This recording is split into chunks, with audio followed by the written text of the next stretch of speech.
ఇప్పటి రోజుల్లో అండి అంటే కలియుగంలో చాలామంది అండి ఆల్మోస్ట్ అందరూ ఎవరిని పూజిస్తున్నారు అంటే దూతల్ని అవధూతల్నే పూజిస్తున్నారండి. అవధూతల్ని పూజిస్తే ఏమవుతుందో తెలుసా? తొందరగా ఫలితాలు వచ్చేస్తాయండి. ఇప్పుడు మనము ఏది కోరుకుంటే అది తొందరగా జరిగిపోద్ది. అందుకని ఏం చేస్తున్నారు ఇప్పుడు అందరూ అవధూతల్ని ఎక్కువగా పూజలు చేస్తున్నారు. అదే ఈ అవధూతలు అనేవాళ్ళు మనకు మోక్ష మార్గాన్ని ఇవ్వరండి, ఖచ్చితంగా ఇవ్వరు. కానీ మానవ జన్మకు అమిత ఉత్తమమైనది ఏదంటే మోక్షం. మనం కర్మలు ఉన్నాయి కదా, ఆ కర్మల్ని పోస్ట్ పోన్ చేసుకోవడం కాదండి, కర్మల్ని కంప్లీట్ చేసుకోవడం కావాలి. ఆ కర్మలు అనేవి పూర్తయిపోతే ఇంక మనకు మోక్షం వచ్చేస్తుంది. కాబట్టి ఈ అవధూతలు ఏం చేస్తారంటే ఆ కర్మని మళ్ళీ జన్మకు పోస్ట్ పోన్ చేయడము, లేకుంటే తర్వాత అనుభవించడము, దాన్ని మనం అనుభవించకుండా చేస్తారు. అనుభవించకుండా చేయడం వల్ల అది అట్లాగే మిగిలిపోద్ది. మన కర్మ ఎక్కడికి పోదండి, మన వదిలి జన్మ జన్మలకు కంటిన్యూ అవుద్ది కదా. అది గరుడ పురాణంలో ఉంది, అన్ని దగ్గరలా ఉంది. ఈ అవధూతల్ని ఎందుకు నమ్ముకుంటారంటే వాళ్ళని ప్రసన్నం చేసుకోవడం చాలా ఈజీ అండి, పద్ధతులు కూడా చాలా ఈజీ. దానికోసం యజ్ఞాలు చేయనవసరం లేదు, యాగాలు చేయాల్సిన అవసరం లేదు, యోగం చేయాల్సిన అవసరం లేదు. కానీ కర్మ ఎలా పోతుందంటే యోగం వల్ల పోతుంది.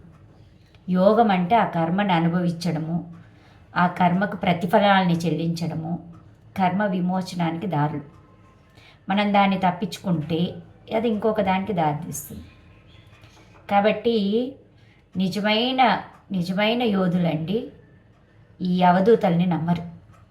ఇప్పుడు గొప్ప గొప్ప వ్యక్తులు ఉన్నారు కదా, వాళ్ళెవ్వరూ అవధూతల గురించి చెప్పరండి, మీరు గమనించండి.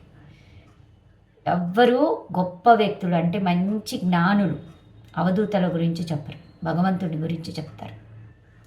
భగవంతుడు అనేవాడు ముఖ్యమైన వాడండి. మనం పూజిస్తే ఇప్పుడు 100% అవధూతని పూజించే బదులు 10% దేవుణ్ణి పూజిస్తే మనకు కొంచెం కర్మ తగ్గుతుందండి.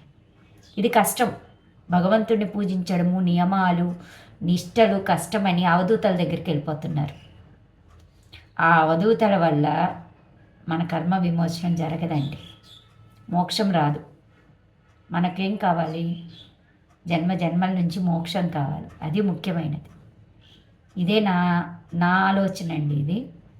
కాబట్టి అవధూతల దగ్గర ఫలితం తొందరగా దొరుకుతుంది, మనకు వాళ్ళే దేవుడు అనిపిస్తారు. ఎందుకంటే మనకి ఇమీడియట్ ఫలితం వచ్చేస్తుంది కదా. అక్కడ నీకు డబ్బు కావాలంటే డబ్బు వస్తుంది, ఏది కావాలంటే అది వస్తుంది. కానీ ఆ వచ్చిన డబ్బు మళ్ళీ మన చివరి స్టేజ్లో వెళ్ళిపోద్దండి.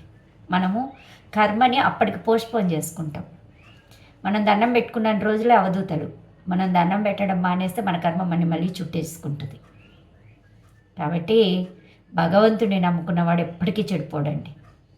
భగవంతుడిని పూజ చేస్తే ఫలితం ఆలస్యం కావచ్చు, కానీ ఫలితం మాత్రం ఖచ్చితంగా ఉంటుందండి. కాబట్టి అందరూ భగవంతుడిని నమ్ముకోండి, మనుషుల్ని నమ్మొద్దు, మనిషి రూపాలని నమ్మొద్దు, అవతారాలని అంటే అవధూతల్ని నమ్మొద్దు. భగవంతుడిని నమ్మండి డైరెక్ట్గా. మనకు మధ్యలో మీడియేటర్లు అవసరం లేదండి.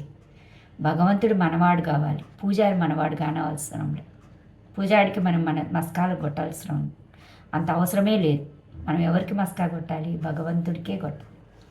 మనం కొడితే ఏనుగు కుంభస్థలాన్నే కొట్టాలి. సింహం ఏం చేస్తుందండి? దాని కాళ్ళ మీద కొట్టదు, దానికి దగ్గర కదా కాళ్ళు. అది ఈజీగా కొరికేయచ్చు, కొరికి దాన్ని పడేసి తినేయచ్చు. కానీ అది అలా చేయదు.